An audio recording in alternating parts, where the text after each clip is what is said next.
ஒரு மனிதன் கடவுளிடம் கேட்டான், என்னோட வாழ்க்கை நான் எப்படி வழிநடத்துவது என்று.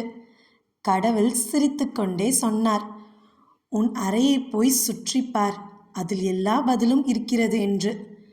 அவனும் அறைக்குள் சென்றான். ஒவ்வொரு பொருளாக பேசத் தொடங்கின. மேற்கூரை சொன்னதாம், உன் எண்ணங்களை உயர்வாக வை என்று. காத்தாடி சொன்னதாம், என்ன மாதிரி குளிர்ச்சியா கூலா இருக்கணும் என்று. கடிகாரம் சொன்னதாம், நேரத்தை மதிக்கணும் என்று. காலண்டர் சொன்னதாம், என்னை மாதிரி தினமும் புதுப்பித்துக்கொள் என்று. மணிப்பர்ஸ் சொன்னதாம், வருங்காலத்துக்காக சேமித்துக்கொள் என்று. கண்ணாடி சொன்னதாம், உன்னை மட்டும் பார் என்று. விளக்கு சொன்னதாம், என்னை மாதிரி அடுத்தவர் வாழ்வில் ஒளி ஏற்று என்று.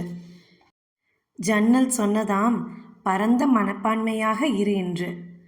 படிக்கட்டு சொன்னதாம், வாழ்க்கையில் ஒவ்வொரு படியிலும் ஏறும்போது கவனமாக அடியெடுத்து வை என்று.